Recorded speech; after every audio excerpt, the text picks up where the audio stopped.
Money YouTube channel. ఈరోజు ఆద్య స్వయంగా వాళ్ళ తోటలో కూరగాయలన్నీ కట్ చేసి కూరగాయలు అమ్ముతుందట. సో ఆ వీడియో ఇప్పుడు చూద్దాం మనం ఏ విధంగా కూరగాయలు అమ్మేది.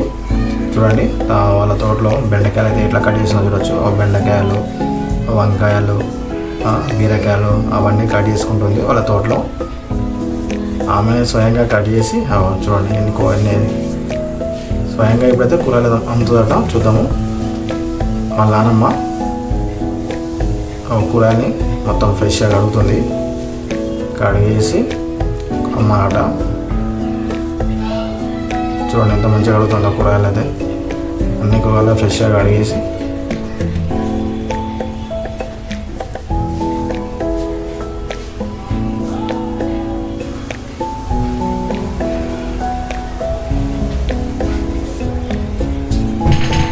దేవుని కూడా పెట్టేసుకుంది అక్కడ. దేవుని కాడ పెట్టేసి అమ్ముతుందట కూరగాయలు అయితే. దేవుని మొక్కి అమ్ముతుందట కూరగాయలు. చూద్దాం మనం.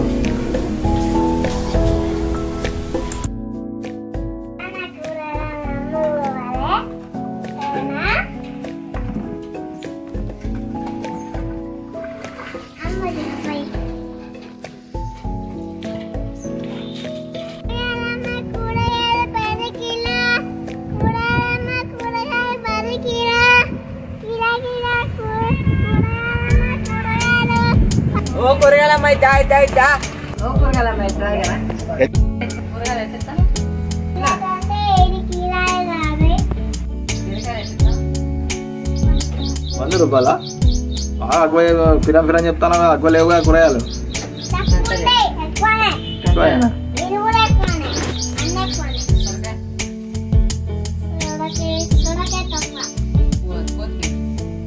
కొత్తిమీర మరి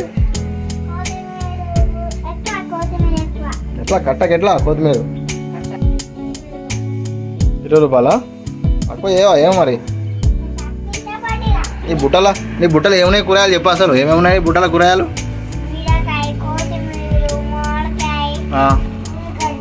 ఉల్లిగడ్డలు, పచ్చిమిర్చి అవన్నీ ఉన్నాయా? ఇవన్నీ మీ తోటలేనా లేకుంటే మరి బయట నువ్వు వేరే కాడ మార్బేరం తీసుకొస్తావా? తోటకెళ్ళే తీసినావా? ఎక్కడది మీ తోట? పక్కకేనా? సరే సరే, అంతేనా? అన్నీ ఫ్రెషే కదా?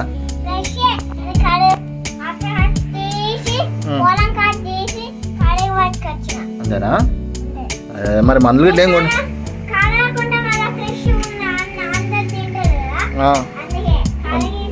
కడిగి తీసుకొచ్చినా?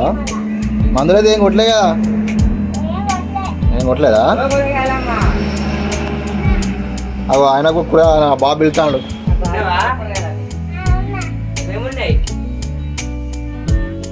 చెప్పు మళ్ళా.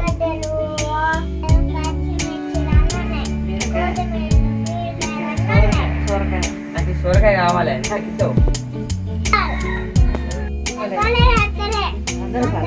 ₹100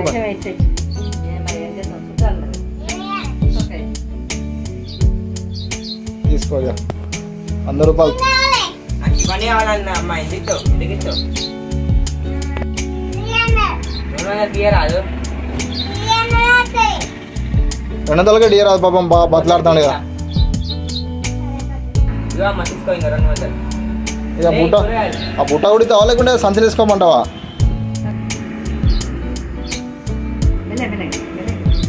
కొత్తిమీర లాస్ట్కి అయ్యి. కొత్తిమీర ఖరాబ్ అవుతుంది. కొత్తిమీర లాస్ట్కి అయ్యి కానీ కూరగాయలన్నీ ఫస్ట్ అయ్యి. బుట్టి ఇస్తేందమ్మా? బుట్టి రాదు. ₹200 ఇచ్చింది కదా బాబు. ఇయ్యరా? కూరగాయలు ఇస్తారా?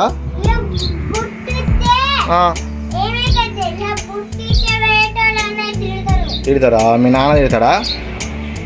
సరే సరే అమ్మా. మొత్తానికి అయితే బేరం మంచిగా అయింది కదా. కూరగాయలు అన్నీ అమ్ముడిపోయినాయా? పైసలు పోతున్నాయి. పైసలు తీసుకో.